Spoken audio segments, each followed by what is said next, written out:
Upper Fintray is a slower paced series of pools meandering through open farmland.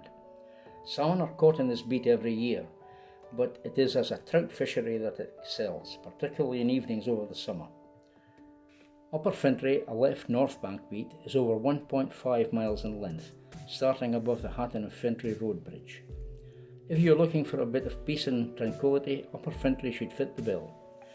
The beat holds a good number of specimen brown trout, although the slower moving nature of the pools requires significant stealth and rivercraft to tempt them to take you a fly.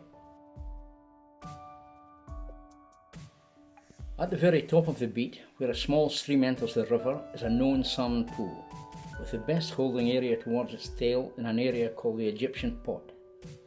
This pool also holds numerous good trout, but it can be difficult to catch from our side due to the high banking.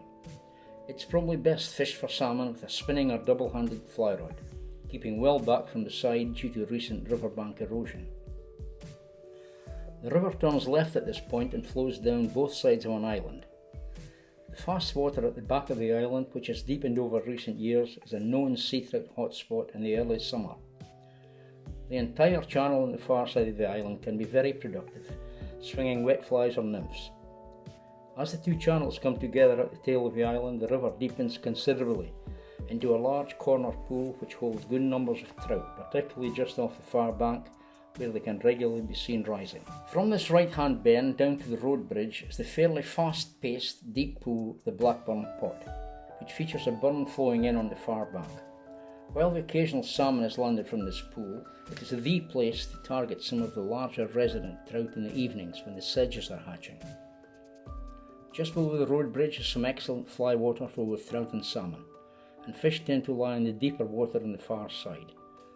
Below here, the river slows in pace and deepens around a right-hand bend past some trees, again a good spot to target trout in the evenings. Walking down the river bank, you will reach the remains of the old fishing hut, the presence of which is indicative of one of the most prolific pools on the beat. The pool starts at a gravel bar which creates a fast streamy neck before flowing into a deeper main body and tail. This pool on the outside of a bend is another sea trout hotspot, which also holds both brown trout and the occasional salmon. Below here is the second island on the beat. Both sides of the island can fish well for trout and sea trout, although the river needs to be at a medium height or lower to cross over to fish the far side of the island. Fish are also seen rising regularly both above and below the island stream. At the bottom of the beat, and the longest walk from the car park, is probably the best pool on the beat. This pool has a streamy neck which runs into a wide glide that holds good numbers of trout, and in the past, large numbers of salmon. The occasional salmon is still caught here, but it is the quality of the trout fishing that tempts the angler to make the extra effort to reach this spot. Hello again, my name's Kenny Riddle. I'm the Vice President of the Aberdeen District Angling Association, and we're here today on the River Dawn at the Upper Fintray beat. This beat is understated for its trout fishing. It can be absolutely fantastic.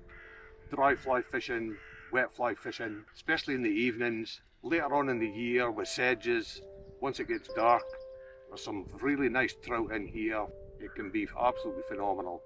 So I'll just take you through my setup for fishing spiders. Say I'm fishing a 4 or a 5 weight rod, depending on the conditions. Fish a floating line, then I'll have 3.5 to 4 pound nylon, 6 or 8 feet from my fly line to the dropper, and then another 6 feet to my tail fly. So I'm fishing slightly downstream, I'm fishing across and down, just letting it come round. Once it's come round, just slowly figure it 8 back in for maybe a metre and then recast. It's quite straightforward and it's a very successful method.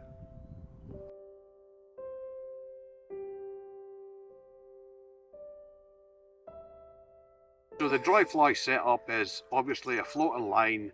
I'm fishing a 9 feet tapered leader down onto 5 pound nylon, and then a short piece about 2.5 to 3 pound nylon of tippet to the dry fly.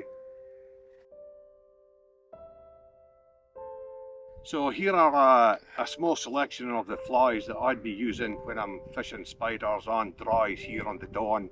My most favourite fly is obviously the black spider. I'll always fish it on a team with a hare's ear, or what we call the magic. And then we'd have maybe the partridge and orange, waterhen blower. So these are all, mix them up with sizes depending on what the hatch is. And on the dry flies, one of my most productive flies is going to be Dave Downey's Carlsberg, and then I fish a very light olive fly which is very successful. It's just got a single plume CDC, and that's probably been my second most productive fly.